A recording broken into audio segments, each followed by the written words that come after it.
اشرح لي صدري ويسر لي أمري واحلل عقدة من لساني يفقهوا قولي أما بعد فقد قال سبحانه وتعالى في محكم كتابه المجيد وفرقانه الحميد وقوله الحق وهو أصدق الصادقين. بسم الله الرحمن الرحيم.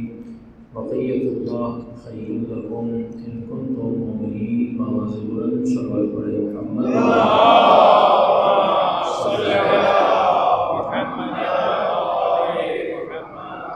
دعا ہے پروردگار عالم ہم سب کی عبادتیں اپنی بارگاہ میں قبول فرما دے، اور جس مقصد کی وجہ سے بھی مجالس رکھی گئیں ان مقاصد میں ہم سب کو کامیابی نصیب فرما دے. دعاؤں کی قبولیت کے لیے بابا سے بلند صلوات پڑھیں.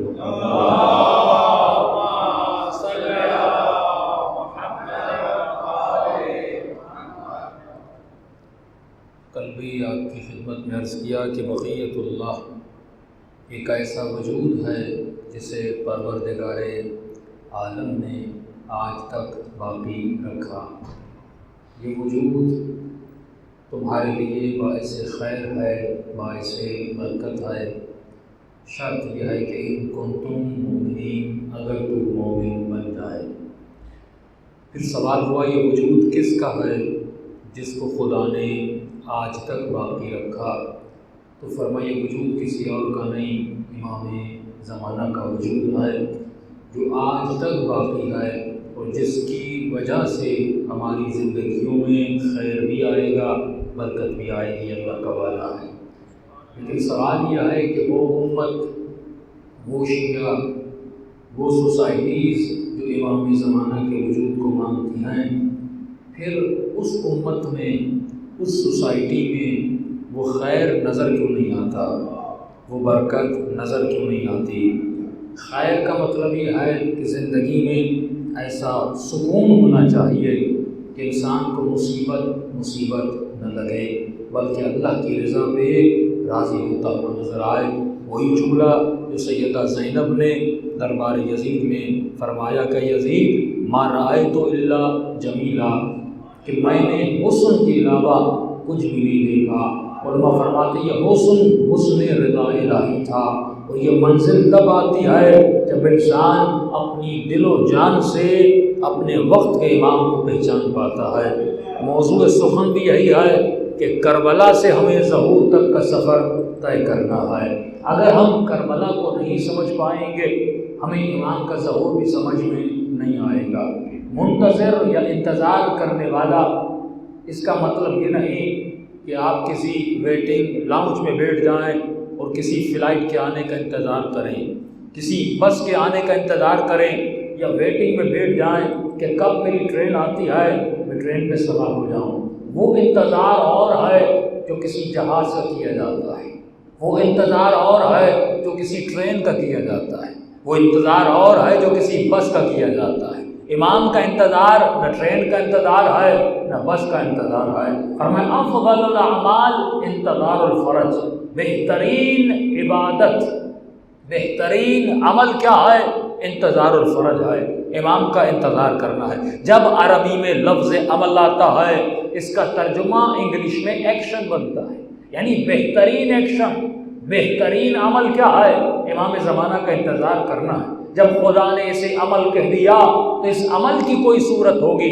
یعنی اگر میں کہتا ہوں کہ نماز ایک عمل ہے، عزاداری ایک عمل ہے، ماتم ایک عمل ہے، گریہ ایک عمل ہے، مولا کا تعزیہ اٹھانا ایک عمل ہے، تو آپ پوچھیں گے مولانا ڈسکرائب کریے، اگر یہ عمل ہے تو کیسا ہے؟ تو میں کہوں گا نماز ایک عمل ہے، نماز کے ارکان ہیں، نماز میں سجدہ ہے، نماز میں رکوع ہے، نماز میں قنوت ہے، نماز میں حمد ہے، نماز میں قل هو اللہ احد ہے. تو سوال یہ ہے جب انتظار بہترین عمل ہے تو اس عمل کی شکل و صورت کیسی ہے؟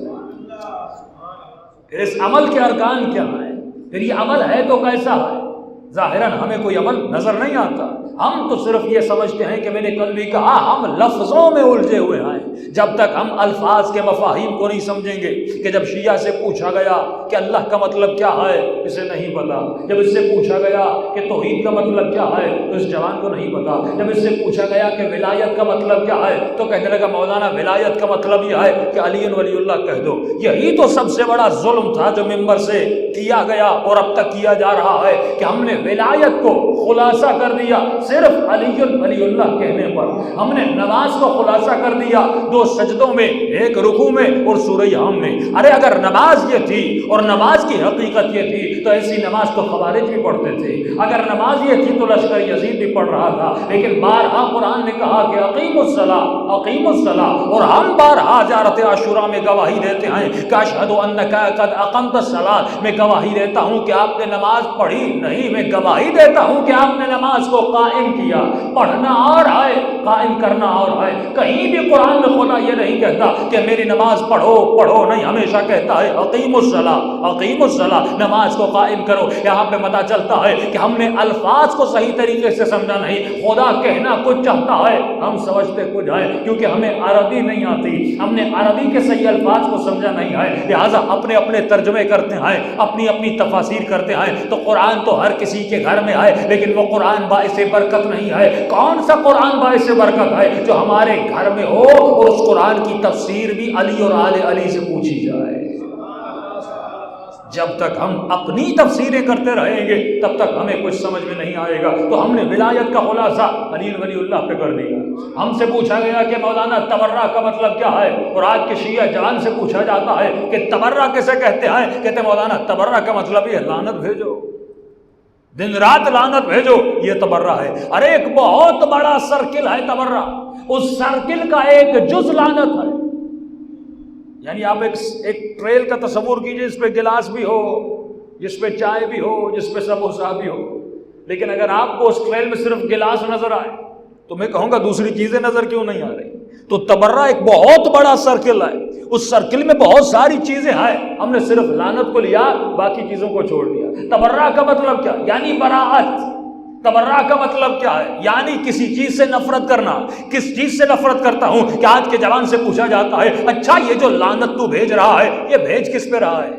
یزید کی آنکھوں پر، یزید کی زبان پر، یزید کے ہاتھوں پر، یا یزید کی ہڈیوں پر؟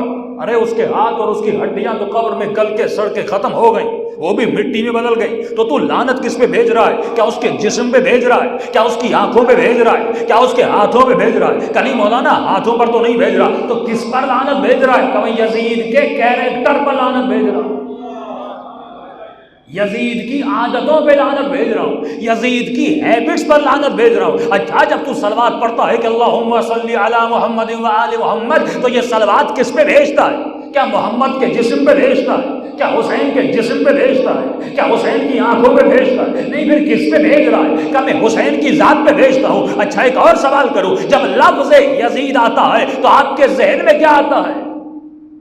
یزید کی آنکھیں آتی ہیں، یزید کی زبان آتی ہے، یزید کے کان ذہن میں آتے ہیں، میں جسم کی بات کر رہا ہوں، یزید کے ہاتھ ذہن میں آتے ہیں۔ فوراً جب لفظ یزید آتا ہے تو ذہن میں کیا آتا ہے؟ کوئی ایسا جو شراب پیتا تھا، کوئی ایسا جو زنا کرتا تھا، کوئی ایسا جس نے شریعت کو پامال کیا، کوئی ایسا جس نے نواسے رسول کو قتل کیا، کوئی ایسا جس نے نبی کی نواسیوں کو بازار میں لایا۔ تو یزید کا جب نام آتا ہے تو آپ کے ذہن میں یزید کا جسم نہیں آتا، یزید کا کیریکٹر ذہن میں آتا ہے۔ اسی طرح جب حسین ابن علی کا نام آپ کے ذہن میں آتا ہے تو کیا مولا کے بال ذہن میں آتے ہیں؟ ارے وہ تو اور ہیں جو صرف زلفیں پڑھتے رہتے ہیں، وہ تو اور ہیں جو مدینے کی گلیوں کو میٹھا سمجھ کر میٹھا میٹھا کہنے لگتے ہیں، وہ تو اور ہیں جو نبی کی جوتیاں سروں پہ اٹھاتے ہیں اور نبی کے بال کے پیچھے بھاگتے رہتے ہیں۔ امام فرماتے ہیں تو ان تصورات سے نکل جا، جب تمہارے ذہن میں مصطفیٰ کا نام آتا ہے تو ذہن میں کیا آتا ہے؟ کیا زلفیں آتی ہیں؟ کیا نبی کے دانت ذہن میں آتے ہیں؟ کیا نبی کے ہاتھ ذہن میں آتے ہیں؟ نہیں، جب مصطفیٰ کا نام آتا ہے تو ذہن میں اس کی رحمت آتی ہے، ذہن میں اس کا امین ہونا آتا ہے، ذہن میں اس کا اچھا کیریکٹر آتا ہے۔ بالکل اسی طرح جب کسی مومن اور علی والے کے ذہن میں علی ابن ابی طالب علیہ السلام کا نام آتا ہے تو ذہن میں کیا آتا ہے؟ علی کی شجاعت آتی ہے، علی کی سخاوت آتی ہے، شب ہجرت نبی کے بستر پر سونا علی کا یاد آتا ہے، اور میدان جنگ میں لڑتے ہوئے میرے مولا کا یاد آتا ہے، اور جب دوسروں کا نام ذہن میں آتا ہے تو کیا آتا ہے؟ کسی کا بھاگنا، کسی کا رونا، کسی کا بار بار سوال پوچھنا۔ تو اس کا مطلب جب عارف کاظمی دنیا سے چلا جائے گا اور آپ سے پوچھا جائے گا کون عارف کاظمی، تو آپ کے ذہن میں میرا حلیہ نہیں آئے گا، میری تصویر نہیں آئے گی۔ شاید چند لوگوں نے دیکھا ان کے ذہن میں تصویریں یاد ہو، لیکن جب نسلیں گزرتی جائیں گی اور آپ کسی نسل کی گزرتے ہوئی شخصیت کو یاد کریں گے تو آپ کے ذہن میں کیا آتا ہے؟ اس کا کیریکٹر آتا ہے۔ تو معصوم اب یہاں پہ سمجھانا چاہتے ہیں کہ انسان ظاہر کو چھوڑ دے، باطن کو سمجھنے کی کوشش کر۔ جو حقیقت ہے وہ تمہارا باطن ہے۔ یزید بھی یزید بنا نہ نام کی وجہ سے، نہ جان کی وجہ سے، نہ جسم کی وجہ سے۔ اگر یزید یزید بنا تو اپنے کیریکٹر کی وجہ سے، اگر حسین حسین بنا تو اپنے کیریکٹر کی وجہ سے۔ اب مولا علی فرماتے ہیں کیشیو کونو لنا زینن ولا تکونو لنا شینا، کہ ہمارے لیے باعث زینت بننا شیعہ بھی وہ ہوتا ہے جس کا کیریکٹر اچھا ہوتا ہے، جو اچھی صفات والا ہوتا ہے، جو اچھی ہیبٹس والا ہوتا ہے۔ 60 سال کی زندگی کو خلاصہ کیا جائے تو چند عادتوں میں خلاصہ کیا جا سکتا ہے۔ بھائی کون صاحب؟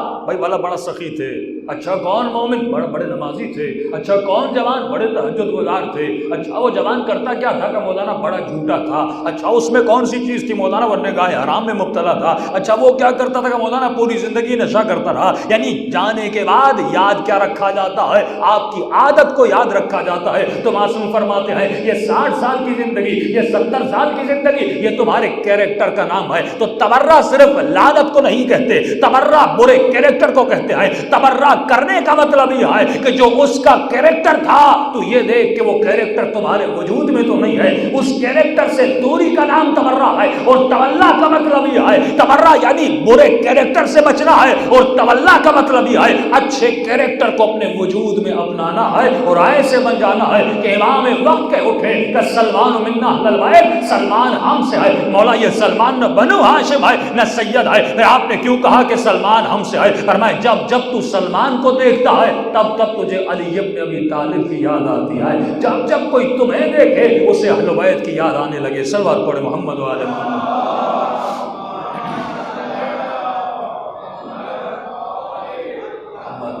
جب نگاہ کو وسیع کریں گے تو کربلا سمجھ میں آئے گی، لیکن اگر ہم کربلا کو صرف ایموشنلائز کر دیں، صرف گریے تک محدود کر دیں، صرف ماتم اور عزاداری تک کربلا کو محدود کر دیں تو ہم نے بہت بڑے کربلا کے پہلو کو چھوڑ دیا۔ جس طرح لوگوں نے ولایت سے صرف علی ولی اللہ کو لیا، یعنی لفظوں کو تو لیا لیکن علی کے کریکٹر کو نہیں لیا، لفظوں کو تو لیا لیکن علی کی زندگی کو نہیں لیا۔ دیکھیے لفظ کسی کام کے نہیں ہے جب تک وہ کریکٹر آپ کے وجود میں نہ آئے۔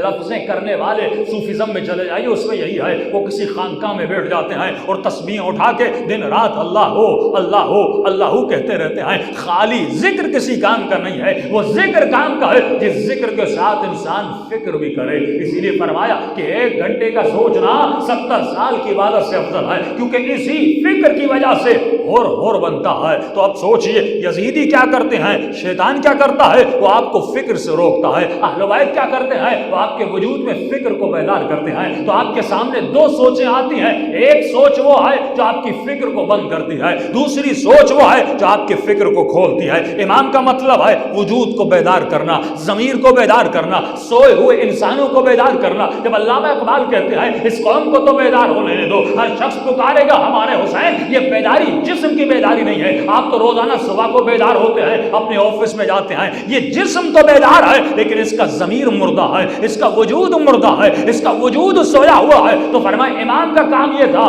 کہ سوئے ہوئے جسموں میں انسانوں کو بیدار کرنا، ان کے ضمیر کو بیدار کرنا، کہ فرماتے موتو قبل ان تموتو، اس سے پہلے کہ تمہیں مار دیا جائے تو خود کو مار دے۔ مولا کس کو ماروں؟ اپنی غفلت کو مار دے، اپنی غفلت کو موت دے اور اپنے وجود میں بیدار ہو جا۔ لیکن یہ غفلت کب انسان کی مرتی ہے؟ جب انسان اپنی آنکھوں سے ملک الموت کو دیکھتا ہے، اس وقت ہر انسان بیدار ہو جاتا ہے۔ لیکن معصوم فرماتے ہیں وہ بیداری کسی کام کی نہیں ہے۔ ارے اس وقت تو فرعون نے بھی کہا تھا جب ڈوبنے لگا تھا کہ آمن تو اے خدا میں تجھ پر بھی ایمان لے آیا، اور رب موسیٰ پر بھی ایمان لے آیا، لیکن خدا کہتا ہے اب کی بیداری کسی کام کی نہیں ہے، بیداری وہ کام کی ہے جب اپنی زندگی میں انسان بیدار ہو جائے، اور جب زندگی میں بیدار ہو جاتا ہے تو وہ کربلائی کہلاتا ہے۔ آپ سے ایک سوال کرنا چاہتا ہوں، دیکھیے کربلا میں 72 شہید تھے، اور واقع کربلا کے بعد بھی تقریباً 28,000 سے لے کر 32,000 تک لوگ امام حسین پر قربان ہوئے، جس میں لشکر مختار بھی شامل ہے، جس میں توابین بھی شامل ہے، جس میں جناب زید کا لشکر بھی شامل ہے، بہت سارے قیام شامل ہیں جنہوں نے حسین کے نام پر انتقام لیا اور شہید ہو گئے، یقیناً وہ بھی جنتی ہیں۔ لیکن سوال یہ ہے کہاں وہ 28,000 شہید اور کہاں کربلا کے 72 شہید؟ ان دونوں میں فرق کیا ہے؟ یہ بھی حسین پر شہید ہوئے، وہ بھی حسین پر شہید ہوئے، وہ 28,000 ہیں، یہ 72 ہیں، لیکن آپ ان 28,000 کو ایک کربلا کے حر سے ملا سکتے ہو، ایک علی اکبر سے اس کا موازنہ کر سکتے ہو، ایک جناب جون سے موازنہ کر سکتے ہو، آپ ان کا موازنہ صرف ایک حبشی غلام سے کر سکتے ہو جس کا نام جون ہے، کیا آپ اس سے وہاب کلبی کا مقابلہ کر سکتے ہو؟ فرمایا نہیں۔ معصوم سے پوچھا گیا مولا کیوں؟ وہ بھی تو شہید ہیں، یہ بھی تو شہید ہیں، وہ بھی حسین کے نام پہ شہید ہوئے، یہ بھی حسین کے نام پہ شہید ہوئے۔ فرمایا فرق ہے، فرق کون سا ہے؟ فرمایا جو کربلا میں شہید ہوئے انہوں نے صحیح وقت پر صحیح فیصلہ کیا تھا، جسے ہم اہم اور مہم کہتے ہیں۔ مومن کی نشانی ہے وہ اہم اور مہم کی تمیز کرنا جانتا ہے، یعنی اس طرح کہوں کہ امپورٹنٹ ان موسٹ امپورٹنٹ، اس وقت میرے لیے بہت زیادہ ضروری کیا ہے اور ضروری کیا ہے۔ فرمایا ان لوگوں نے کربلا میں جانا ضروری نہیں سمجھا، لیکن اس وقت یہ جون سمجھ گیا، یہ وہاب کلبی سمجھ گیا ابھی مجھے فیصلہ کون سا کرنا ہے۔ اسی طرح امام فرماتے تمہاری زندگی میں ہر وقت یہ گھڑی آتی ہے جس وقت تجھے فیصلہ کرنا ہوتا ہے اب مجھے کرنا کیا ہے اور کرنا کیا نہیں ہے۔ لیکن انسان ذرا یہ سوچے، ایک طرف ہزاروں کا لشکر ہے، ایک طرف 72 ہے، یہ استقامت ان 72 میں آئی تو کیسے آئی کہ امام زمانہ فرماتے ہیں کہ میرے 313 صحابی، مولا یہ آپ عدد کیوں دے رہے ہیں 313؟ اور آج کئی لوگ اعتراض کرتے مولانا کیا 300 ملین میں 313 نہیں ہے؟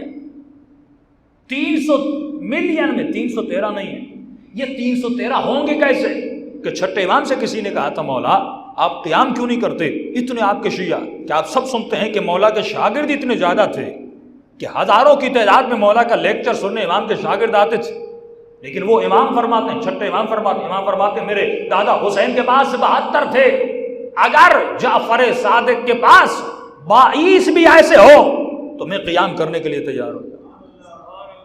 22 بھی ایسے ہو، مولا یہ ہیں کیسے، ان میں صفات کیسی ہیں، ان کا وجود کیسا ہوگا؟ تو فرمایا یہ ایسے ہیں، یعنی 22 کے 22 کا عقیدہ ایک ہے، 22 کے 22 کا عمل ایک ہے، 22 کے 22 کا اخلاق ایک جیسا ہے، یعنی یہ اپنے صفات میں، اپنے عمل میں، اپنے اخلاق میں اور درد رکھنے میں ایک جیسے ہوں گے۔ لا وجود لا ینفق ہے۔ ارے یہ بات سمجھ میں تو آتی ہے کہ بیٹا باپ کی سنتا ہے، لیکن کربلا میں آپ کو عجیب منظر نظر آتا ہے، بھتیجا بھی ویسی اطاعت کر رہا ہے جیسے علی اکبر کر رہے ہیں، غلام بھی ویسی اطاعت کر رہا ہے جیسے علی اکبر کر رہے ہیں، حبیب ابن مظاہر بھی ایسی اطاعت کر رہے ہیں جیسے عباس کر رہے ہیں۔ بھائی ہماری تو گھر میں بیوی نہیں سنتی، اور کربلا کے میدان میں ایسی اطاعت نظر آتی ہے۔ کیا کیا امام حسین نے؟ کیا امام نے جادو کیا؟ کیا حضرت موسیٰ کی طرح عصا پھینکا اور لوگوں نے ایمان لایا؟ نہیں، یہ کمال حسین ابن علی تھا، نہ کوئی جادو کیا، نہ کوئی معجزہ کیا، حسین نے اپنے اخلاق سے ان کے وجود کو ایسا بنا دیا کہ ان کا عمل ایک تھا، ان کا کردار ایک تھا، ان کا اخلاق ایک تھا۔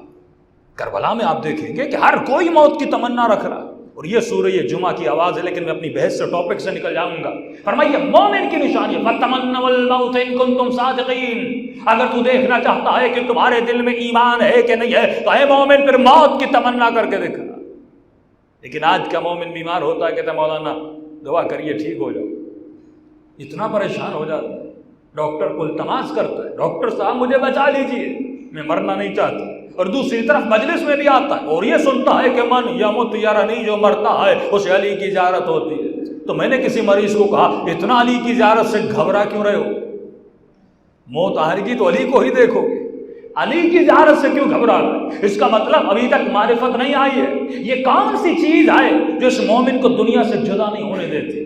یہ کون سی چیز ہے جس نے لشکر یزید کو حسین ابن علی سے دور کیا؟ اور وہ کون سی چیز تھی جن لوگوں نے خود کو حسین کے وجود کے قریب کیا؟ اور وہ کون سی چیز ہے کہ میرے چھٹے امام فرماتے اگر 22 ہوتے؟ اور وہ کون سا عمل ہے کہ امام زمانہ فرماتے جب تک 313 نہیں ہو جاتے تب تک میرا ظہور نہیں ہوگا؟ مولا 300 ملین کہاں اور 313 کہاں؟ فرما نہیں، ایک ایسی سوسائٹی، ایک ایسا ماحول جس میں لوگوں کا عمل ایک ہو۔ اگر رضویہ شیعہ سوسائٹی ہے، سوالیہ ہے کیا پورے رضویہ میں لوگوں کا عمل ایک ہے؟ کیا پورے رضویہ میں لوگوں کا کردار ایک ہے؟ کیا پورے رضویہ میں لوگوں کے عقائد ایک ہیں؟ اگر عمل ایک ہوتا تو یہ پوری مسجد صبح کی نماز میں کھچا کھچ بھری ہونی چاہیے تھی، یہ نماز ظہر میں بھری ہونی چاہیے تھی۔ لوگوں کا کم آنا یہ دلیل ہے کہ ان کا عمل ایک نہیں ہے، کیونکہ اگر عمل ایک ہوتا تو سارے آتے۔ ایک مومن آ رہا ہے دوسرا نہیں آ رہا، اس کا مطلب ان کے عمل اور عقیدے میں فرق ہے۔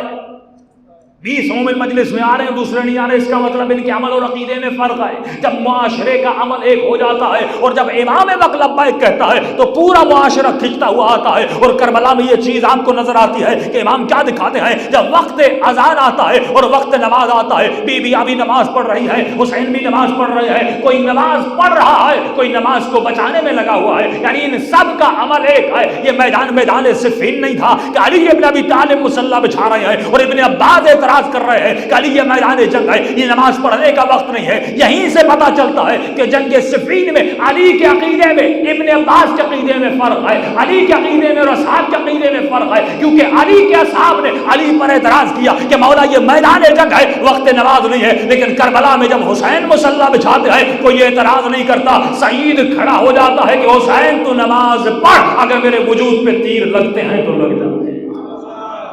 یہ وہ پختگی ہے جو امام نے اپنے اصحاب کے وجود میں پیدا کی کہ فرماتے غالباً 20 سے 25 تیر سعید کے سینے میں لگتے ہیں، لیکن اپنے بدن کو کہتا ہے بدن اتنی مہلت دے میرے حسین کی نماز ختم ہو جائے۔ فرمایا اتنا بوڑھا تھا کہ کمر جھکنے والی تھی، لیکن سعید نے اپنی کمر پر کس کے کپڑا باندھ لیا اور اپنے دونوں ہاتھوں کے کمر پہ رکھ دیا اور وجود کو مخاطب کرنے لگا، اے بدن مرنا تو تجھے ویسے بھی ہے لیکن حسین کی نماز کو بچا کے مرنا، گرنا تو تجھے ویسے بھی ہے لیکن حسین کی نماز کو بچا کے بعد میں گرنا۔ فرمایا اتنا بدن سے خون بہ چکا کہ ہونٹوں پر سفیدی چھا گئی اور اب ہونٹوں پہ کپکپاہٹ طاری ہو گئی۔ پھر اپنے ہونٹوں کو کہتے لگا سعید اتنا صبر کر دے کہ میرا حسین آخری سجدہ دے دے، میرا حسین آخری سلام کر دے۔ یا امام سلام دیتے ہیں اور یہاں سعید زمین پہ آ کر گر جاتا ہے۔ ارے یہ سعید کا کردار تھا، وہ حسین ابن علی کا کردار تھا۔ جیسے سعید زمین پہ گرنے لگتا ہے، حسین ابن علی آگے بڑھتے ہیں اور اپنے دونوں گھٹنوں کو سعید کے سر کے نیچے دیتے ہیں۔ فرمایا اے سعید تجھ سے میں بھی راضی ہوں، میری اماں زہرا بھی راضی ہے۔ یہ وہ مقام ہے جو سعید نے حاصل کیا، لیکن یہ منظر آپ کو جنگ صفین میں نظر نہیں آتا، یہ منظر آپ کو جنگ احد میں نظر نہیں آتا۔ وہ بھی اصحاب نبی تھے لیکن نبی کے دانت کٹتے رہے اور نبی کے دانت گرتے رہے اور وجود رسالت پر حملہ ہوتا رہا، لیکن مسلمان مال غنیمت کے پیچھے بھاگتے رہے۔ لیکن یہ منظر آپ کو کربلا میں نظر نہیں آتا۔ پہلے سارے اصحاب خود کو حسین پر قربان کرتے ہیں، آخر میں حسین ابن علی شہید ہوتے ہیں۔ اس کا مطلب وہ محبت، وہ جان ساری، وہ وجود کا قربان کرنا، وہ حسین کا عشق، وہ حسین کی محبت جو کربلا میں نظر آتی ہے، وہ اطاعت امام جو کربلا میں نظر آتی ہے۔ اب یہ امام زمانہ بتانا چاہتے ہیں کہ جب میرے پاس ایسے 313 ہو جائیں گے، یعنی کربلا میں 72 تھے، اس کے 4 گنا یا 5 گنا زیادہ جب شیعہ ہو جائیں گے، جن کا کردار ایک ہوگا، جن کی رفتار ایک ہوگی، جن کا اخلاق ایک ہوگا، جن کی معرفت ایک ہوگی، جب میں لبیک کہوں گا ان کے عمل میں فرق نہیں آئے گا۔ جب میں بلانے پر آؤں گا کوئی یہ نہیں کہے گا مولا میرے بیوی بچے، مولا میرا گھر، مولا میرا کاروبار۔ بس اگر یہ سنے گے امام آواز دیتے ہیں جس طرح حبیب کوفے سے چلا تھا اسی طرح یہ بھی اپنے گھروں سے چلیں گے اور اپنے امام کی آواز پہ لبیک کہیں گے۔ تو ہمیں اپنے وجود میں اس کردار کو پیدا کرنا ہے جو کردار کربلا والوں میں تھا۔ صلوات پڑھے محمد و آل محمد۔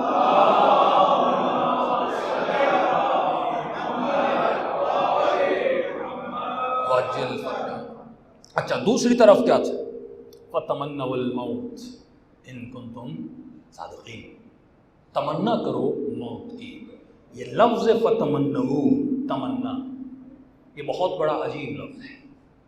اسی تمنا پہ انسان کی زندگی گزر جاتی ہے، اسی تمنا پہ کوئی جہنمی بنتا ہے، کوئی جنتی بنتا ہے۔ اب کس چیز کی تمنا کرو؟ خدا کہتا ہے موت کی تمنا کرو۔ اور یزیدیوں نے کس چیز کی تمنا کی تھی؟ حکومت رائے کی تمنا، مال دنیا کی تمنا، اپنے بچوں کو بچانے کی تمنا، لیکن کربلا میں کس چیز کی تمنا ہے؟ سوائے موت کے کسی چیز کی تمنا نہیں، کیونکہ حسین ابن علی کے لیے موت موت نہیں، لقاء خدا کا نام ہے، اللہ سے ملاقات کا نام ہے۔ موت یعنی رب کا دیدار، موت یعنی علی کا دیدار، موت یعنی اہل بیت کا دیدار، کیونکہ مرنے کے بعد ملائکوں کو دیکھتے ہو، مرنے کے بعد پردے ہٹتے ہیں، اور یہ عالم مجردات سے جو تمہاری روح آئی تھی پلٹ کر عالم مجردات کی طرف واپس چلی جاتی ہے، یعنی موت موت نہیں ہے بلکہ ابدی زندگی کا نام ہے۔ یہ بھی تمنا ہے کہ امام فرماتے ہیں مومن کی نشانی ہے وہ موت کی تمنا کرتا ہے۔ دوسری طرف ایک اور تمنا ہے جسے تمنا شیطانی کہتے ہیں۔ معصوم فرماتے ہیں بچ شیطان کے وسوسوں سے، اور اس کا ایک وسوسہ یہ ہے یہ تمہارے وجود میں تمنا کو بنا دیتا ہے۔ مولا کیسی تمنا بناتا ہے؟ فرمایا زین لکم، یہ تمہارے لیے تمنا کو زینت دیتا ہے، اتنا خوبصورت بنا دیتا ہے تو اس کے پیچھے چلتا ہوا جاتا ہے۔ دنیا روکنے پر آتی ہے تو رکنے کا نام نہیں لیتا، باپ روکنے پر آتا ہے تو رکنے کا نام نہیں لیتا، ماں سمجھانے کو آتی ہے تو سمجھتا نہیں ہے، کیونکہ وہ اسے ایسی تمنا دیتا ہے، اس تمنا کو ایسا حسن بخشتا ہے، اس کو ایسی زینت دیتا ہے تو اس کے پانے کے لیے کچھ بھی کرنے کے لیے تیار ہوتا ہے۔ آج معاشرے کی مثال دوں گا، مثلا ایک نوجوان ہے کسی لڑکی پر عاشق ہو جاتا ہے، اب اس کی جو حسن ہے، اس کا جو عشق ہے، اس کو شیطان زینت دیتا ہے، اور اتنی زینت دیتا ہے کہ اس کی زینت میں پھنستا رہتا ہے۔ اگر کوئی اسی کو کہتا ہے بھائی اس کا اخلاق اچھا نہیں ہے، اس کا کردار اچھا نہیں ہے، لیکن شیطان نے کیونکہ اس کے اخلاق کو اس کے لیے زینت دی ہوئی ہے، یہ کہتے ہیں آپ کیسی باتیں کر رہے ہیں، اخلاق اچھا نہیں۔ ارے اگر وہ مجھ سے باتیں کرے تو میرا دل کرتا ہے پوری پوری رات باتیں کرتا رہوں، کیونکہ شیطان نے اس کے لیے زینت دی ہے، وہ زینت آپ کے لیے نہیں ہے، وہ زینت اس کے لیے ہے۔ یعنی ایک ہی چیز ہے جس کے پیچھے شمر بھاگ رہا ہے، اور وہی چیز ہے جس کے پیچھے ابن سعد بھاگ رہا ہے۔ ارے جس کے پیچھے ابن سعد بھاگ رہا ہے، سوال یہ حبیب کیوں نہیں بھاگ رہا، عباس کیوں نہیں بھاگ رہا، علی اکبر کیوں نہیں بھاگ رہا؟ اس کا مطلب جس چیز کو زینت بنایا گیا ابن سعد کے لیے، وہ زینت عباس کے لیے زینت نہیں ہے، وہ علی اکبر کے لیے زینت نہیں ہے۔ یعنی ایک ہی چیز ہے، یہ آپ کے لیے قابل زینت ہے، میرے لیے قابل زینت نہیں ہے۔ ایک گاڑی آپ کے دروازے پر کھڑی ہے، 30 لاکھ کی گاڑی ہے، کسی کے لیے بڑی زینت ہے، وہ دن رات کرتا ہے کہ یہ گاڑی مجھے لینی ہے، کیونکہ شیطان نے ساری زینتوں کو اس کے وجود میں ڈال دیا، اب یہ اس گاڑی کو حاصل کرنا چاہتا ہے۔ لیکن دوسرا مومن ہے، کہتا ہے مفت میں بھی دو گے، میں اس گاڑی پہ چڑھنے کے لیے تیار نہیں ہوں۔ ارے مسئلہ کیا ہے؟ ایک ہی چیز ہے، ایک کے لیے زینت ہے، دوسرا اس سے بھاگ رہا ہے، ایک دنیا کے پیچھے بھاگ رہا ہے، لیکن علی فرماتے میں نے اسی دنیا کو 3 طلاقیں دے دی کہ دوبارہ نکاح اس دنیا سے نہ ہو سکے۔ یہ مولا ماجرا کیا ہے؟ فرمایا یہی وہ عقل ہے، یہی وہ فہم ہے، یہی وہ بصیرت ہے جو اہل بیت جس کو عطا کرتے ہیں، وہ انسان اس چیز کو سمجھ سکتا ہے۔ یعنی شیطان نے جس چیز کو تمہارے لیے باعث سے زینت بنایا تو اس چیز کے پیچھے چلتا ہے۔ اب سوال یہ مولا میں اس کی زینت سے بچوں تو کیسے بچوں؟ اصل نوجوان کو یہ نہیں کہنا کہ نماز پڑھو، وہ پڑھے گا نہیں تو آپ کیا کریں گے؟ سوال یہ ہے کہ مولانا کیسے پڑھوں؟ یہاں سے طی الارض کے قصے پڑھ دینا بڑا آسان ہے، حسین کی زیارت نہیں ہو رہی ہے کہہ دینا بڑا آسان ہے، امام زمانہ کے سپاہی نہیں بنے یہ کہنا بڑا، بنے تو کیسے بنے؟ یہ اصل سوال ہے۔ مجھے وہ روحانی لذت اور وہ میڈیٹیشن حاصل کرنی ہے تو میں کیسے حاصل کروں؟ میں آیت اللہ بہجت کی طرح نماز میں گریا چاہتا ہوں تو کیسے رہوں؟ وہ کیفیت میرے لیے پیدا کیوں نہیں ہوتی؟ وہ وجود جو کربلا والوں کو ملا، وہ سوچ جو کربلا والوں کو ملی، اگر وہ سوچ میں اپنے وجود میں پیدا کرنا چاہتا ہوں تو کیسے پیدا کروں؟ اصل سوال یہ ہے کہ اگر مجھے نماز الصلاۃ معراج المومن کہ نماز مومن کا معراج ہے، مولانا مجھے معراج نہیں ہوتا، یہ معراج کیسے کیا جاتا ہے؟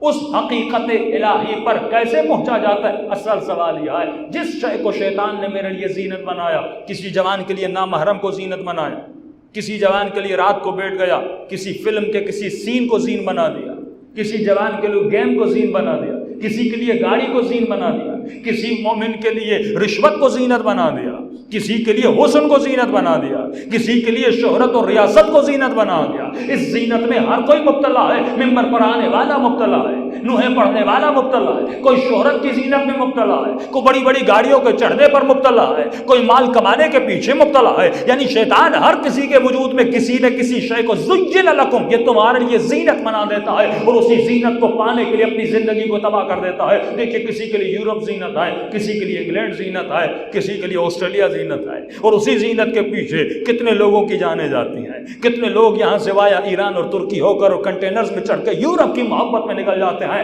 اور ان کے ساتھ کیا کیا سلوک ہوتا ہے نیٹ پہ سب کچھ موجود ہے، کئی لوگوں کی جانیں چلی جاتی ہیں۔ یعنی جس چیز کو اس نے زینت بنایا اپنی زندگی کو اس زینت پر داغ لگا دیتا ہے۔ کتنے ایسے نوجوان اور ایسی لڑکیاں تھیں جنہوں نے مجازی عشق میں آ کر اپنی جان کو قربان کر دیا، خودکشیاں کر دی۔ کچھ تو ایسے کیسز آتے ہیں، ایسے جوانوں کے کیس آتے ہیں کہ والد کہتا ہے کہ مولانا میرے باپ نے، میرے بیٹے نے 10 مرتبہ خودکشی کی ہے، میں اسے بچا نہیں سکتا۔ ارے ہے کیا اس زینت میں کہ یہ جوان اپنی زندگی کو دینے کے لیے تیار ہے، یہ مومن اپنے ایمان کو بیچنے کے لیے تیار ہے، یہ سیاستدان اپنی آخرت کو تباہ کرنے کے لیے تیار ہے، یہ ریاست اور کرسی کے لیے سب کچھ لٹانے کے لیے تیار ہے۔ یہاں تک ابن سعد حسین ابن علی کے گلے کے کٹنے پر آمادہ ہو جاتا ہے، کیونکہ شیطان نے اس کے لیے حکومت رائے کو زینت بنا دیا تھا۔ یہ ابن ملجم علی کا قاتل بن جاتا ہے، کیونکہ کتابہ نے کہا تھا میرا حق مہر یہ ہے کہ اگر تو میرا حق مہر ادا کرنا چاہتا ہے تو میرا حق مہر یہ ہے کہ تمہاری تلوار پر علی کا خون دکھنا چاہیے۔ کیا تھا شیطان نے کیا کیا تھا کہ یہ اس خاتون کے عشق میں مبتلا ہوا، وہ رشوت میں مبتلا ہوا، وہ سکوں اور درہم میں مبتلا ہوا۔ ارے کیا ہوا تھا جناب زبیر کو کہ علی کے پھپھی کا بیٹا ہے، اور وہ زبیر جس کے لیے سیدہ فرماتی ہیں علی اگر تیرے پاس وقت نہیں ہے میں اپنے کزن کو کہوں، میں اپنے پھپھی کے بیٹے کو کہوں کہ میرے لیے تابوت بنائے۔ جس کے لیے سیدہ وصیتیں کر رہی ہیں وہی زبیر جنگ جمل میں علی کے مقابلے میں کھڑا ہو جاتا ہے۔ یہ قرآن قصوں کی کتاب نہیں ہے، کبھی خدا قوم عاد کا ذکر کرتا ہے، کبھی قوم سمود کا ذکر کرتا ہے، کبھی خدا بنی اسرائیل کی بھینس کا ذکر کرتا ہے، کبھی ان کے بچڑوں کا ذکر کرتا ہے، کبھی خدا عذاب فرعون کو بتاتا ہے، کبھی عذاب نمرود کو بتاتا ہے، کبھی قارون کے زمین میں دس جانے کا ذکر کرتا ہے۔ ارے قرآن قصوں کی کتاب نہیں ہے، خدا بتانا چاہتا ہے مومن دیکھنا کہ جن لوگوں نے شیطان کی زینتوں کو اپنا مقصد بنایا ان قوموں کا حال کیا ہوا، وہ تباہ و برباد ہو گئی۔ اگر تو بھی اپنی زندگی میں شیطان کی زینت کے پیچھے بھاگے گا، جس شے کو شیطان نے زینت بنایا تمہاری دنیا بھی تباہ ہو جائے گی اور آخرت بھی تباہ ہو جائے گی۔ لیکن سوال یہ ہے اگر میں اس زینت سے بچنا چاہوں تو کیا کروں؟ تو معصوم کا فرمان ہے، فرمایا جب گناہ کا خیال آئے اس خیال کو اسی وقت موت دے دے۔ جب تو اس کو کنٹینیو کرتا ہے، یعنی جیسے میں نے آپ کو بتایا کہ یہ کاغذ بڑا حسین ہے اور جس کے پاس یہ کاغذ ہوگا اور جس کی جیب میں یہ کاغذ ہوگا بس وہ مالا مال ہو جائے گا، میں نے اس کو زینت دے دی۔ اب آپ سوچیں گے مولانا کیسے؟ میں کہوں گا اس میں ایک ایسی دعا لکھی ہے، یہ جس کی جیب میں ہوگا آپ جہاں بھی جاؤ گے آپ مالا مال ہو جاؤ گے، آپ کے گھر سے پیسے نکل آئیں گے، آپ کی زمین سے خزانے نکل آئیں گے، آپ کو ایسی کروڑوں لاکھوں کی نوکریاں ملیں گی کہ آپ جو ہیں اس سے مالا مال ہو جائیں گے، بس ایک ہی سال میں آپ کروڑ پتی بن جائیں گے۔ میں نے اس کاغذ کو وسیلہ بنایا آپ کو گمراہ کرنے کے لیے، اور میں گمراہ آپ کو کر کیوں رہا ہوں؟ کیونکہ پہلے سے آپ کے ذہن میں ایک چیز زینت بنی ہوئی ہے اور اس کا نام ہے حب مال۔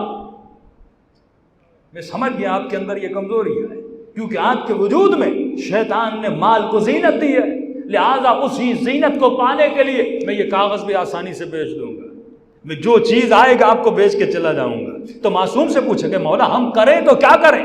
فرمایا جب وہ زینت بناتا ہے، یہی نام ہے یوسوس فی صدور الناس من الجنۃ والناس، یہ تمہارے سینوں میں پہلے وسوسہ کرتا ہے۔ یہ وسوسہ ہے کیا؟ یہ پہلے خیال پیدا کرتا ہے۔ فرمایا مومن عقل مند ہوتا ہے، اور عقل مند کی نشانی اس میں صفت رشد ہوتی ہے۔ رشد کا مطلب کیا ہے؟ یعنی مومن ہوشیار ہوتا ہے۔ جناب مختار کا لقب تھا کیس، اور اس کے بعد اس کا قبیلہ، اس کے ماننے والوں نے ایک فرقہ بنایا، فرقہ کیسانیہ۔ کیس کا مطلب کیا تھا؟ یعنی ہوشیار، حد سے زیادہ تیز۔ فرمایا مومن تیز ہوتا ہے، شیطان کے وسوسے کو سمجھتا ہے اور وسوسے کو وہیں پہ موت دیتا ہے۔ سمپل سی مثال دوں، نوجوان کہتے ہیں مولانا میں پھنس گیا ہوں، حرام رشتوں میں مبتلا ہو گیا، اور یہ آخری زمانے کی نشانی ہے کہ آخری زمانے میں قبح ہے، گناہ ختم ہو جائے گا، یعنی لوگ گناہ کو کبھی نہیں سمجھیں گے، فخر کریں گے اپنے گناہوں۔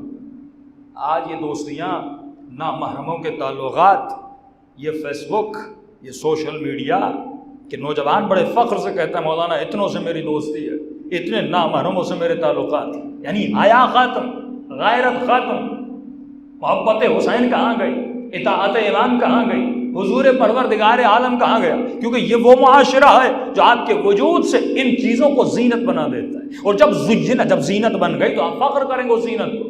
جب گاڑی کسی معاشرے میں زینت بن گئی تو سیاستدان بڑی گاڑیوں پہ بیٹھ کر فخر کریں گے، جب مال زینت بن گیا تو انسان مالدار بننے میں فخر کرے گا.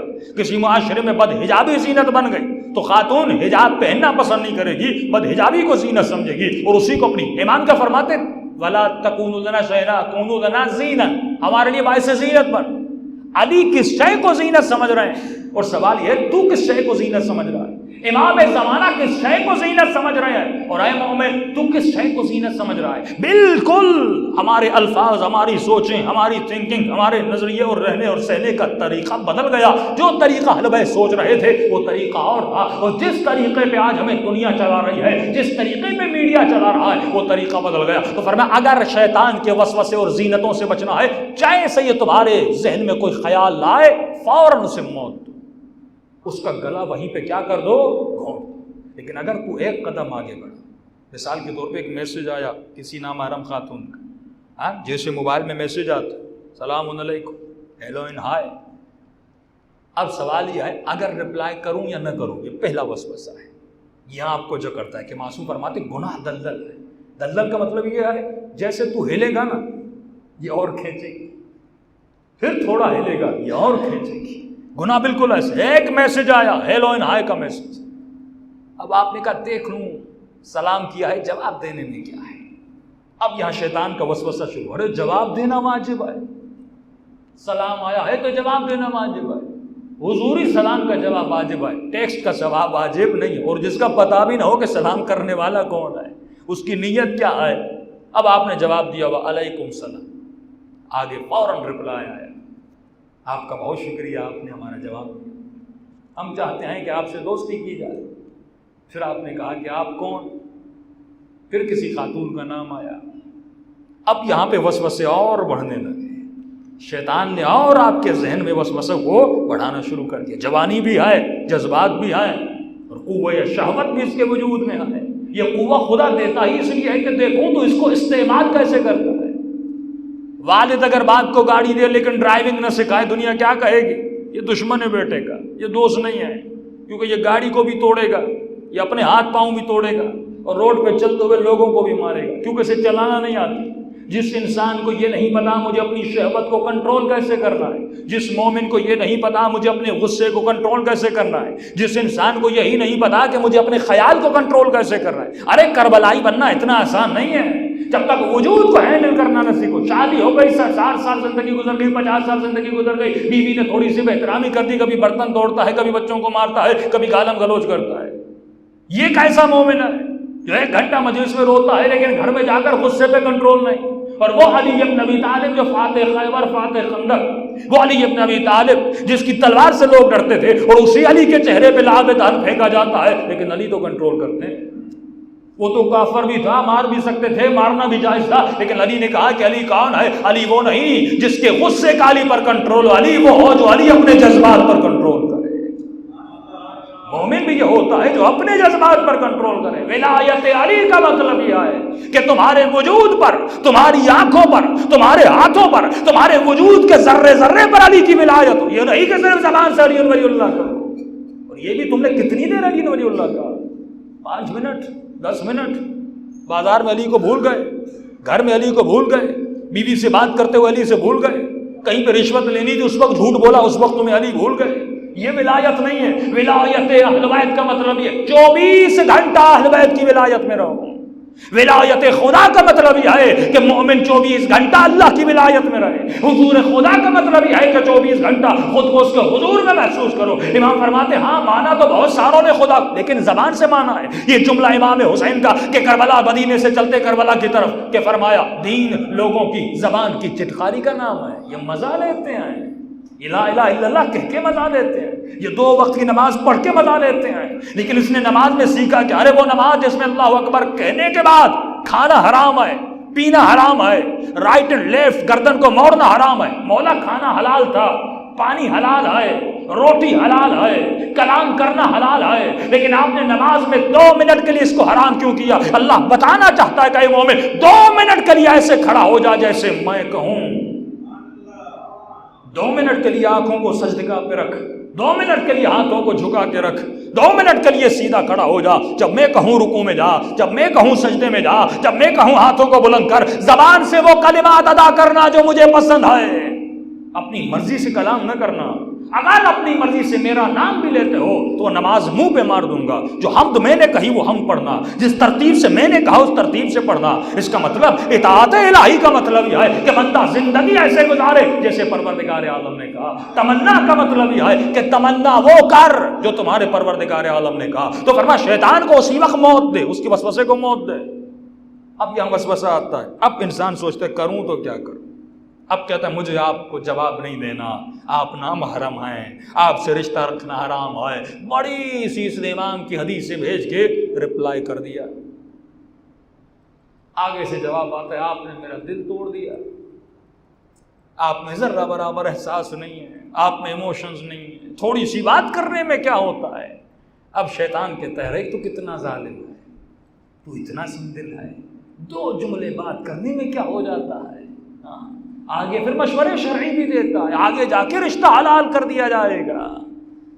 پھر یہ نوجوان جب اپنے وسوسے کو وہاں موت نہیں دیتا، اب شیطان اس کے ایمان کو موت دیتا ہے، اب اس کی ولایت کو موت دیتا ہے، اب اس کی توحید کو موت دیتا ہے، یہاں تک کہ وجود گناہ میں آلودہ ہو جاتا ہے۔ لیکن کیا ہوتا اگر پہلے ہی یہ اس گناہ کا رپلائی نہ دیتا؟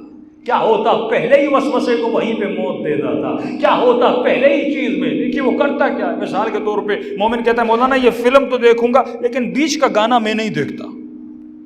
بڑا کمال ہے کہ مولانا جیسے گانا شروع ہوتا ہے نا میں بالکل فاسٹ ٹریک پہ رکھ دیتا ہوں، آواز کو میوٹ کر دیتا ہوں، آگے چلا جاتا ہوں۔ اس کا مطلب مولانا میں دریا میں تو جاؤں گا لیکن میں پیراشوٹ والا کپڑا پہن کے جاؤں گا، میرا بدن گیلا نہیں ہوگا۔ یہ بالکل ایسے ہے، میں مٹی میں تو گروں گا لیکن مولانا مٹی میرے کپڑوں کو نہیں لگے گی۔ معصوم فرماتے تو ایسی گلی میں جاتا کیوں ہے جہاں پہ اندیشہ گناہ ہو؟ تو ایسی چیز کو دیکھتا کیوں ہے جس میں 1% only 1% گمراہی کا اندیشہ ہو؟ یہ عقل مند کی نشانی نہیں ہے۔ مومن اور عقل مند کی نشانی یہ احتمال ضرر دیتا ہے، یعنی ضرر کا احتمال دیتا ہے کہ ہو سکتا ہے مجھے نقصان ہو۔ اگر آپ کو کہا جائے، مثال دے رہا ہوں، 1% آپ کو بتا رہا ہوں 1%، یہی فرق ہے کہ ہم ایمان کو اتنی اہمیت نہیں دیتے لیکن اپنی مٹیریل اس دنیا کو کتنی اہمیت۔ آپ کو بتایا جائے آپ فلاں صاحب آپ نے جو 50,000 کا ٹکٹ لیا ہے اور آپ جہاز پہ جا رہے ہیں دبئی، ٹی وی پر اعلان ہوا ہے کہ 2% ہو سکتا ہے کہ یہ جہاز گر جائے، چڑھیں گے کبھی؟ کہیں گے 50,000 گئے مٹی میں، لیکن میں 2% کا بھی رسک نہیں لوں گا۔ اب سنیے امام کا فرمان، فرمایا 2 طرح کے لوگ ہیں، ایک وہ جن کی عقلیں عقل معاش والی ہیں، ایک وہ جن کی عقلیں عقل معاد والی ہیں۔ یہ نہیں کہ یزید کے پاس عقل نہیں تھی، یہ نہیں کہ شمر کے پاس، فرمایا یزید کے پاس عقل تھی پر عقل معاش تھی، یعنی اس عقل سے صرف معاش کو کمانا جانتا تھا۔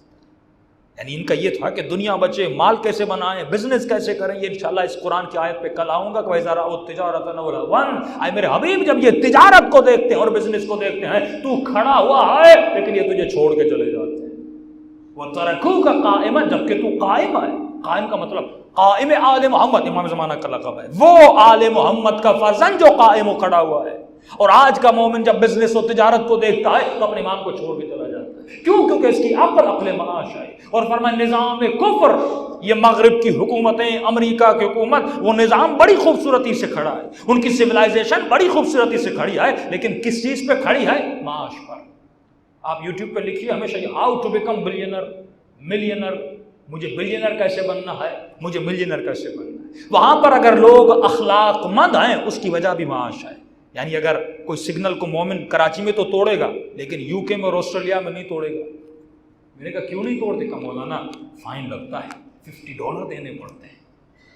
اس کا مطلب اس میں ادب نہیں ہے، اس کے دل میں $50 کی محبت ہے، یہ $50 کی وجہ سے سگنل نہیں توڑتا۔ اچھا یہ کیوں نہیں کرتے، کچرا کیوں نہیں پھینکتے، فلاں کیوں نہیں کرتے؟ کہ مولانا فائن لگتا ہے، ہمیں اتنا جرمانہ لگتا ہے، ہم اس لیے نہیں کرتے۔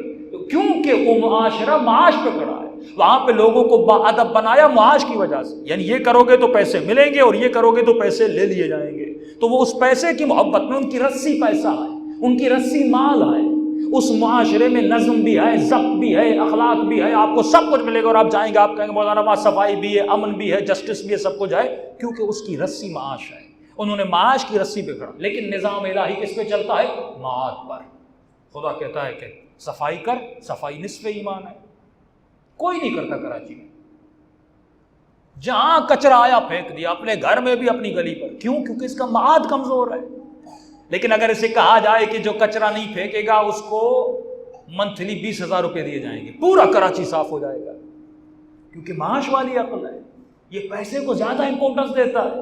اور اسی کراچی میں کہا جائے جو کچرا پھینکے گا، پورے کراچی میں کیمرہ لگے ہوئے بھائی، جو کچرا پھینکے گا، ایک مرتبہ پھینکا اس سے 2,000 فائن کیا جائے گا، کوئی نہیں پھینکے گا، کیونکہ عقول معاش ہے، یہ معاش پہ جی رہا ہے، یہ پیسے کو اتنی ہمیں ایمان کو نہیں دیتا۔ رسول فرماتے ہیں نصف الایمان ہے صفائی نہیں کرتا، ہفتہ ہو جاتا ہے مومن نہاتا نہیں ہے، 10 دن ہو جاتا ہے برش نہیں دیتا، 8 دن ہو جاتے ہیں ناخن نہیں کاٹتا، بھائی کیسا مومن ہے یہ؟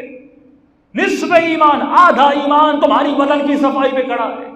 امام حسین فرماتے ہیں میری زیارت کو آؤ تو غسل زیارت کرو، جمعے کا غسل کرو، غسل نشاط کرو، غسل جنابت کرو، غسل استغفار کرو، غسل توبہ کرو، غسل استخارہ کرو، 1000 قسم کے غسل بتا دیے، اتنی تمہارے مکتب میں صفائی کی اہمیت ہے۔ لیکن ایمان کو کون امپورٹنٹ دیتا؟ ایمان کیا ہے مولانا؟ ایمان ہوتا کیا ہے؟ اللہ کہتا نصف ایمان ہے، کہا ایک سبحان اللہ کہ تو اللہ جنت میں 100 درخت بناتا ہے، کسی کو ٹائم۔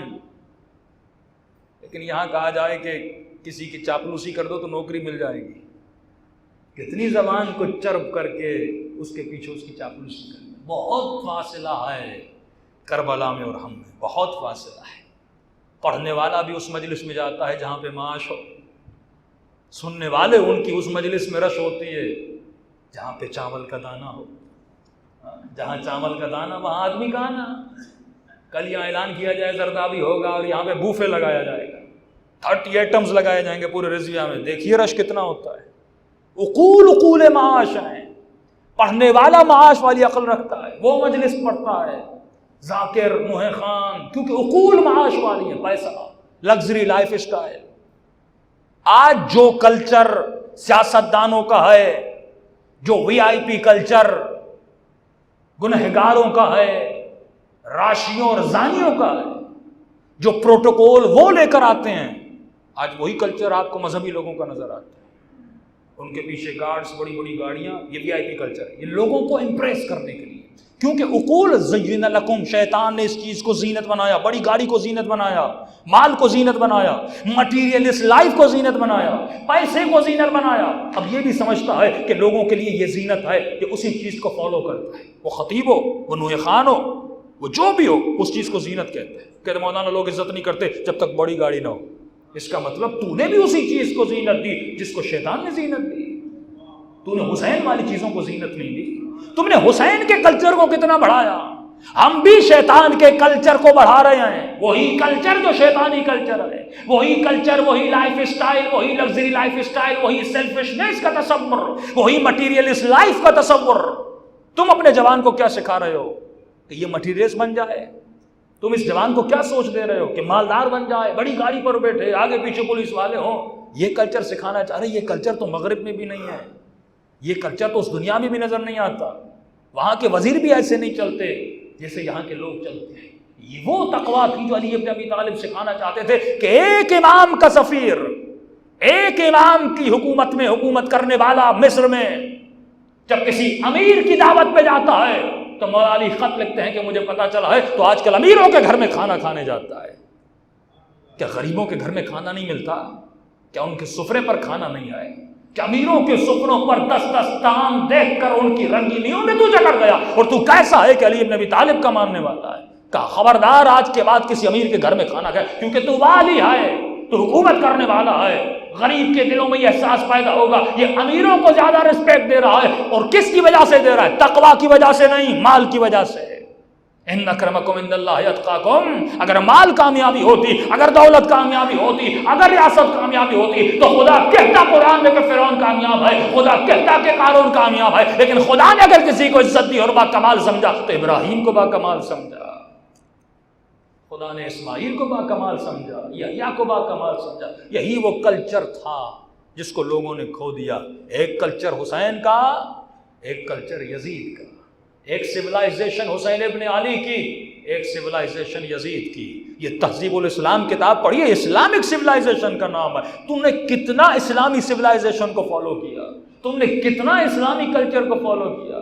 یہ کلچر جو صرف مجلس میں ہم نے بنایا یہ بھی اچھا ہے، اس کو ایام اللہ کہتے ہیں اور شاعر حسین یہ شاعر اللہ کہتے ہیں، یہ بھی کرنا عبادت ہے. لیکن سوال یہ ہے جب میں تمہارے گھر میں آتا ہوں تو مجھے تمہارے گھر میں داخل ہوتے ہوئے کون سی سویلائزیشن، کون سی تہذیب یاد آتی ہے؟ اس گھر میں داخل ہوتے ہوئے مجھے مغرب کا کلچر یاد آتا ہے، مجھے مغرب کی چیزیں یاد آتی ہیں، یا مجھے اللہ یاد آتا ہے، مجھے حسین ابن علی یاد آتا ہے. جب جناب نوح یہ فریاد کر کے کہتے پروردگارہ 950 سال تبلیغ کرنے کے بعد اے خدا آپ مار دے میری قوم کو، اس کو عذاب میں مبتلا کر دے، کہ نوح اتنی سخت بد دعا نہ دے کہ خدا ایسا عذاب نازل کر کے ایک بچہ بھی اس قوم میں اب پیدا نہ ہو.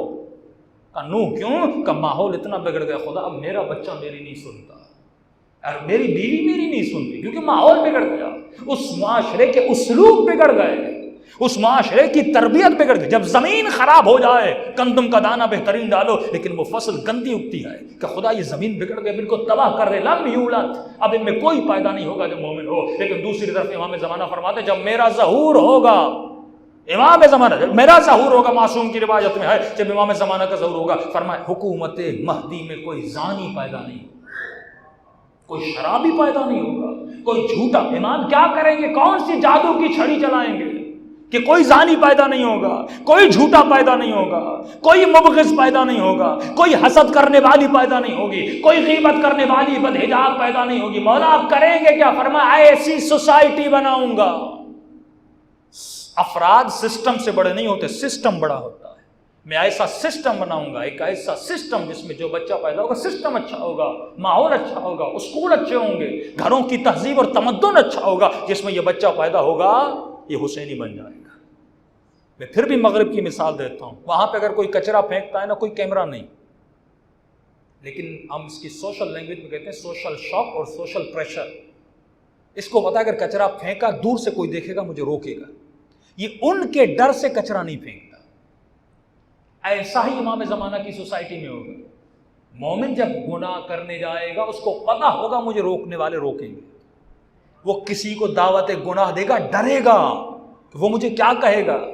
ایسی سوسائٹیز بھی ہیں جس میں آپ رشوت دینے سے ڈرتے ہیں کہیں آفیسر ایماندار نہ ہو، کہیں مجھے پکڑ نہ لے، جس میں انسان گناہ کرنے سے ڈرتا ہے کوئی مجھے دیکھ نہ لے. لیکن جب سوسائٹی بری ہو جائے، پاکستان کی سوسائٹی میں بے جھجک ہو کے آپ رشوت دیتے ہیں، کیونکہ سوسائٹی گندی ہے، کیونکہ رولز گندے ہیں، کیونکہ نظام گندا ہے، کیونکہ قوانین فرسودہ ہیں. اور اس قوانین سے ہمارے علماء امید رکھیں کہ مولانا اسی سسٹم میں ہم کامیابی لائیں گے. بھائی سسٹم جب گندا ہے آپ کیا کرو گے؟ جب تک اس کے قوانین نہیں بدلتے، جب تک جسٹس سسٹم نہیں بدلتا، جب تک پورے نظام کو تبدیل نہیں کیا جاتا، تب تک پاکستان نہیں سدھرے گا. کتنی پارٹیاں بناؤ، کتنی سیاسی جماعتیں بناؤ، ہم بھی یہاں اور آپ بھی یہاں دیکھتے ہیں، آپ کر کیا پاتے؟ کچھ بھی نہیں کر پاؤ. یہ بالکل ایسے ہے کہ ایک راستہ جہنم کی طرف جا رہا ہے اور میں ڈرائیور متقی آدمی بٹھا دوں. مولانا یہ نمازی ہے اور بڑا متقی پرہیزگار ہے، اس کو گاڑی پہ بٹھا دیں. ہاں بھائی بٹھا دو. راستہ کہاں جا رہا ہے؟ جہنم کی طرف. بہترین ڈرائیور بھی بٹھاؤ گے، جب راستہ گندگی کی طرف جا رہا ہے تو یہ بالآخر جہنم میں لے جائے گا. اور لیکن اگر کوئی راستہ جنت کی طرف جا رہا ہے، بد سے بدتر ڈرائیور بھی بٹھا دو، بالآخر کہاں پہنچے گا؟ جنت میں. یہ سسٹم کا نام ہے. جب اچھے سسٹم میں برے آدمی کو بھی ڈال دو وہ کیا ہو جائے گا؟ اچھا ہو جائے گا. یہ کربلا تھی. کربلا کا ماحول ایسا تھا جب وہاب قلبی وہاں سے گزرا، مسیحی تھا لیکن کہا حسین اب تجھے چھوڑ کے نہیں جاؤں گا. حسین کو امام دعوت دینے گئے، زہیر کو امام حسین نہیں آیا زہیر. لیکن ایک مرتبہ حسین کی خیمے سے ہو کر گیا کہ زہیر پلٹا نہیں.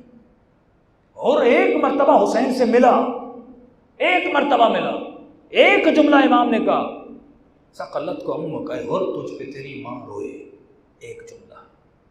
یعنی اس سسٹم میں اتنی گریوٹی ہے حسین کی سوسائٹی میں، اخلاق میں، ادب میں، ایمان میں اتنی کشش ہے کہ جو ایک مرتبہ ملتا ہے پھر کہتا ہے میں جدا نہ ہو جاؤں۔ ارے میں عام سی مثال دوں، کربلا تو صدیوں پہلی والی بات ہے، یہاں سے امام حسین کی زیارت کو جاتے ہو، 3 دن کربلا میں رہتے ہو اور واپس آتے ہو تو کیفیت کیوں بدل جاتی ہے؟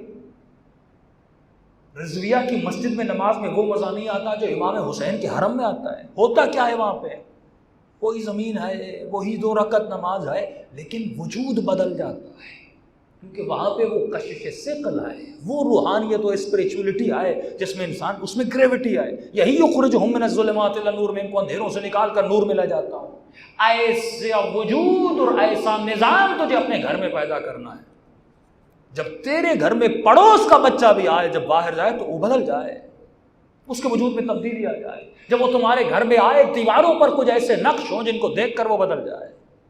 لیکن ہم صوفہ سیٹ تو بدلنے کا خیال ہوتا ہے، بار بار ٹی وی بدلنے کا خیال ہوتا ہے، آج نئی واشنگ مشین آئی اور آج موبائل کا نیا ماڈل آیا، یہ تمنا شیطان تو پیدا کر رہا ہے، لیکن یہ نہیں سوچا اس گھر میں بچے کو بڑا کرنا ہے، کیسے کرنا ہے، اس گھر کا ماحول میں کیسا بناؤں کہ جب میرا بچہ 6 سے 7، 7 سے 14، 14 سے 19 سال تک جب بڑا ہو، اس گھر کا ماحول، یہ مہد ایسا ہونا چاہیے کہ یہ بچہ علی اکبر جیسا بن جائے، وہی ماحول جو مدینے میں حسین نے پیدا کیا۔ یہ امام فرماتے کہ ہمارے مومن کے وجود میں اتنی کشش ہوتی ہے، ایک مرتبہ کوئی اس سے ملتا ہے اس کا گرویدہ ہو جاتا ہے۔ اپنے بزنس میں ایسا بزنس مین بن، اپنے کالج میں ایسا جوان بن، اپنے اسکول میں ایسا اخلاق بنا، مجلس میں آ کر ایسا اخلاق بنا، اگر کوئی تم سے ملے تو کہے مومن ہے تو یہ ہے۔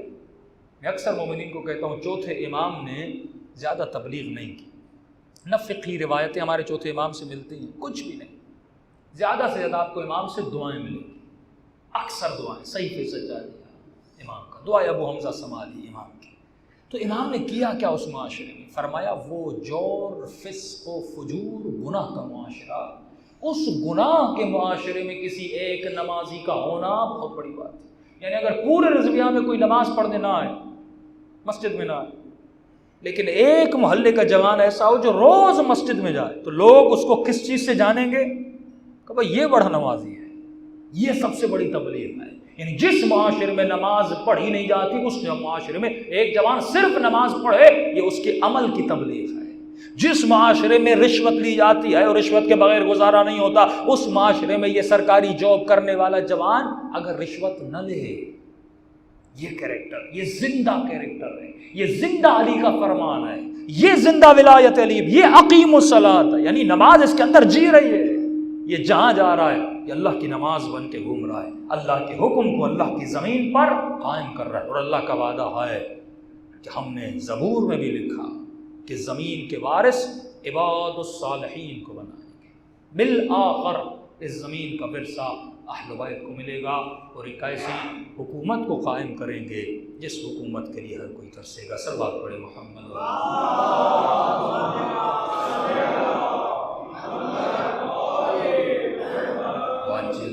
تو مقصد خلقت انسان اور آدم یہ تھا، یہ سوچے سمجھے اور سوچ سمجھ کر یہ 60 سال کی زندگی گزارے۔ اس کے لیے خدا نے رول ماڈل بھیجے، شخصیتیں بھیجیں۔ شیطان بھی اپنے رول ماڈل بناتا ہے، اللہ بھی اپنے رول ماڈل بناتا ہے۔ شیطان اسپائڈر مین کو، بیٹ مین کو، آئرن مین کو تیرا رول ماڈل بناتا ہے، لیکن خدا کربلا کو رول ماڈل بناتا ہے۔ وہ خیالی شخصیتیں بناتا ہے جن کا حقیقت سے کوئی تعلق نہیں، خدا حقیقت کی شخصیتیں بناتا ہے۔ انشاءاللہ اس کی تفصیل میں کل جائیں گے۔ علماء فرماتے ہیں ایمان کی نشانی یہ ہے کہ مومن دیکھنا چاہتا ہے کہ میرے دل میں ابھی تک حسین کی محبت ہے کہ نہیں ہے۔ فرمایا وہ یہ چیک کرے کہ جب حسین کا نام آتا ہے مجھے گریہ آتا ہے کہ نہیں۔ یہ رونا جس کو نہ آئے نا، یہ قساوت قلب کی نشانی ہے، بہت بڑی بیماری ہے، ہمیں اس کو دور کرو۔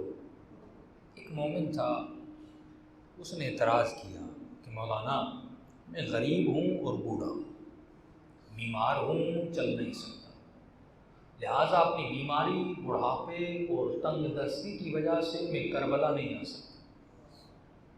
آپ نے تو مجلسوں میں پڑھا کہ حسین کریم ہے۔ مولانا کریم کا مطلب کیا ہے؟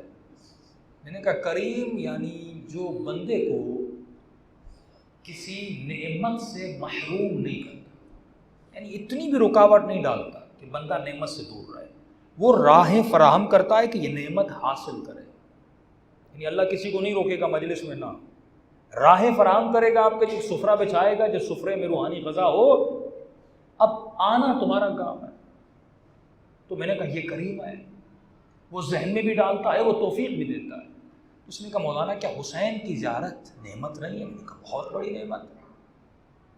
کہ پھر بیماری کی وجہ سے، تنگ دستی کی وجہ سے میں کربلا جا نہیں پایا، اور میں مر جاؤں تو نام اعمال میں ایک زیارت امام حسین کی بیماری کی وجہ سے نہ لکھی ہو، ایک زیارت امام حسین کی غربت کی وجہ سے نہ لکھی ہو. یہ تو پھر امام حسین قریب تو نہ ہوئے.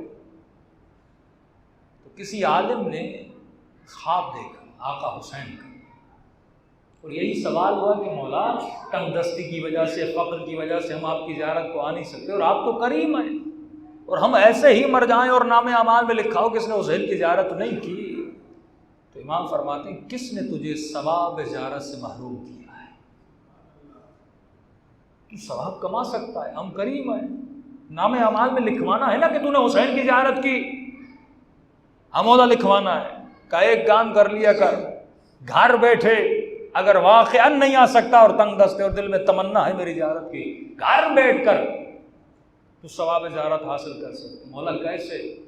فرمایا جب بھی دل تمنا کرے ہماری زیارت کو، تو خلوص سے دل سے ہاتھ کو سینے پہ رکھنا، میری کربلا کی طرف رخ کرنا، اور مجھ غریب حسین کو سلام دینا. کہ مولا ثواب زیارت مل جائے گا؟ امام فرماتے نہیں، ایک نشانی ہے، اگر وہ تیرے وجود میں آ گئی تو ثواب زیارت مل جائے گی. مولا کو کون سی نشانی ہے؟ فرمایا اگر تو نے سلام کیا اور سلام کرنے کے بعد نہ چاہتے ہوئے تمہاری آنکھوں سے آنسو نکل آئے. یہ وہ کیفیت ہے جب پہلی مرتبہ کربلا گئے تھے اور حسین کی زری کو دیکھا تھا. مومنین سمجھ سکتے ہیں یہ کیسی کیفیت ہے کہ آدمی رونا نہیں چاہتا، اس کے بس میں نہیں ہوتا، دل ایسا ٹوٹتا ہے اور کوٹ کوٹ کے خود رونا شروع کر دیتا ہے کہ ضبط نہیں ہوتا. فرمایا اگر ایک مرتبہ مومن چاہ کر روتا ہے، ایک مرتبہ ایسی کیفیت طاری ہوتی ہے خود نہیں روتا، دل رو رہا ہوتا ہے. فرمایا اگر سلام کیا اور یہ کیفیت طاری ہو گئی، اے مومن یہ یاد رکھنا یہ تیرے آنسو نہیں ہیں، یہ حسین کے سلام کا جواب ہے. اور جب ایسا جواب میں کسی کو دیتا ہوں، اب اگر اس رات تو مر بھی گیا، نام اعمال میں لکھا جائے گا یہ حسین کی زیارت کر کے دنیا سے چلا گیا. اتنی فضیلت ہے آقا حسین کو سلام کرنے کی، اور یہ راتیں سلام کرنے کی. دن گزرتے جا رہے ہیں 8 ربیع الاول تک، پھر اللہ جانے کس کو محرم نصیب ہو اور کس کو نہ ہو. اسی لیے معصوم کا فرمان ہے جب بھی حسین کی مجلس میں آؤ یہ تصور کر کے بیٹھو یہ تمہارے زندگی کی آخری مجلس ہے. آئیے آج دلوں کو کربلا لے جائیں اور اپنے آقا حسین کو ایسے سلام کریں جیسے ننھی سی سکینہ نے سلام کیا. السلام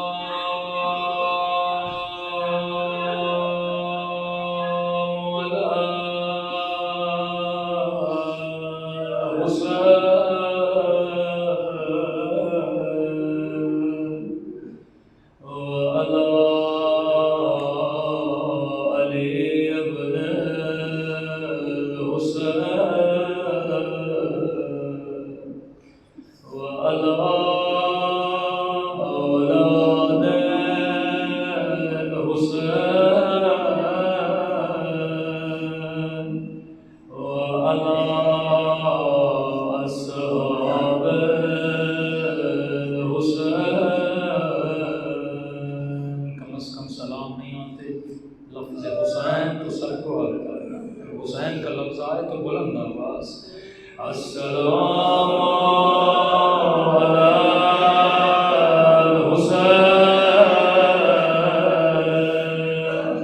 وعلی علی ابن الحسین بلند آواز وعلی اولاد الحسین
میرا سلام ہو کربلا کہ اس درد بھرے منظر پر جب جلتے ہوئے خیموں سے بی بی زینب نے سید سجاد کو نکالا تھا۔ عزیز و امام زمانہ فرماتے ہیں اے مومن جب بھی میرے ظہور کی دعا کرو خدا کو میری پھوپھی زینب کا واسطہ دیا کرو، خدا ہر واسطہ رد کر سکتا ہے لیکن میری پھوپھی زینب کا واسطہ کبھی رد نہیں کرتا۔ کسی نے کہا بی بی زینب سب سے زیادہ تکلیف کہاں پہ ہوئی؟ فرمایا غم اس بات کا نہیں تھا کہ غیروں نے نہیں پہچانا، غم اس بات کا تھا کہ اپنوں نے بھی پہچان سے انکار کر دیا۔ میں کہوں گا بی بی اپنے کیسے پہچانتے، اپنوں نے کبھی آپ کو بے چادر نہیں دیکھا، اپنوں نے کبھی آپ کو بازاروں میں نہیں دیکھا۔ فرمایا بی بی زینب کا قافلہ شام میں آیا، جناب سکینہ بی بی زینب کی گودی میں ہے۔ امام حسین فرماتے میرے شیعو جب بھی ٹھنڈا پانی پیو میری سکینہ کو یاد کیا کرو، میرے علی اصغر کو یاد کیا کرو، میرے دونوں بچے پیاس میں دنیا سے چلے گئے۔ بی بی زینب کی گود میں ننھی سکینہ ہے، آہستہ سے کہا پھوپھی اماں مجھے پیاس لگی ہے۔ بی بی زینب نے کہا سکینہ چپ ہو جا، یہاں پتھر مارنے والے بہت ہیں لیکن پانی دینے والا کوئی نہیں۔ فرمایا چھت پہ ایک مومنہ بیٹھی تھی، آواز کو سن لیا، دوڑتی ہوئی گلاس میں پانی بھرا کر بی بی زینب کو دیا، کہنے لگی اے قائدی بی بی تیری بچی پیاسی نہ رہے گی، میں تیری بچی کو پانی پلاؤں گی۔ یہاں بی بی زینب نے پانی سکینہ کو دیا، یہاں سکینہ پانی پینا چاہتی ہے، کہتی ہے قائدی بی بی جب تیری بچی پانی پی لے میرے لیے کچھ دعائیں کر لینا۔ بی بی زینب نے کہا سکینہ پانی بعد میں پینا، پہلے اس کے لیے دعا کرو، ہم سید ہیں کسی کا احسان نہیں اٹھاتے۔ راوی کہتا ہے ابھی تک مومنہ نے سکینہ کو دیکھا نہیں تھا، اب سکینہ نے دعا کے لیے ہاتھوں کو بلند کیا، جیسے اپنا چہرہ بلند کیا، مومنہ کی نگاہ زخمی کانوں پہ پڑ گئے، زخمی رخساروں پہ پڑ گئے، یہ اپنی ساری دعائیں بھول گئے، کہتی ہے قائدی بی بی دعا کرو اللہ میری بچی کو کبھی تیری طرح یتیم نہ بنائے۔ سکینہ نے دعا کے لیے ہاتھوں کو بلند کیا، رو کر کہنے لگی ہے خدا قسم اور کسی بچی کو میری طرح یتیم نہ بنانا. کہا مومنہ بتا تیری دوسری دعا کون سی ہے؟ یہ دوسری دعا ایسی تھی. سارا قافلہ رونے لگا. کہتی ہے قائدی بی بی دعا کرو اللہ مجھے مدینہ بھیجے. جیسے غربت میں وطن کا نام سننا تھا. زینب نے کہا مدینے جا کر کیا کرو گے؟ کہتی ہے قائدی بی بی مدینے میں میرے رسول کا روضہ ہے اور تیرا مدینے میں کون ہے؟ ایک مرتبہ کہتی ہے قائدی بی بی مدینے میں میرا حسین ہے، مدینے میں میرا عباس ہے. بی بی زینب نے کہا اور کون ہے؟ کہتی ہے قائدی بی بی مدینے میں میری مرشد دادی ہے. زینب کو بڑا پیار آیا. کہا اے مومنہ یہ تو بتا تو نے حسین کا نام لیا، تو نے عباس کا نام لیا، لیکن تو نے اپنی مرشد دادی کا نام نہیں لیا. کیا مدینے والی بی بی سے ناراض ہو؟ اتنا سننا تھا. کہتی ہے قائدی بی بی میری مجال میں اپنی بیوی سے ناراض ہوں. کہ پھر مدینے والی کا نام کیوں نہیں لیتی؟ اس نے ایسا جملہ کہا سجاد کا جگر ہل گیا. کہتی ہے قائدی بی بی میری مجبوری سمجھو، او میں نام کیسے لوں؟ او یہ بازار کا ماحول نامحرموں کا مجمع ہے. میری بیوی نام ہے علی کی بیٹی کا. ہائے میں قربان بی بی زینب تیری مظلومیت میں. اتنا کہنا تھا. بی بی زینب نے کہا اے مومنہ اگر میں دعا کروں تیری دعا یہی قبول ہو جائے تو کیا کہو گی؟ کہتی ہے قائدی بی بی کیا کہنا چاہتی ہو؟ کہ اگر مدینے والی بازار میں نظر آ جائے تو کیا کہو گی؟ ایک مرتبہ یہ مومنہ غصے میں آتی ہے. کہتی ہے قائدی بی بی دعا نہیں کرنی تو نہ کر، لیکن میری بی بی کو بد دعا تو نہ دے.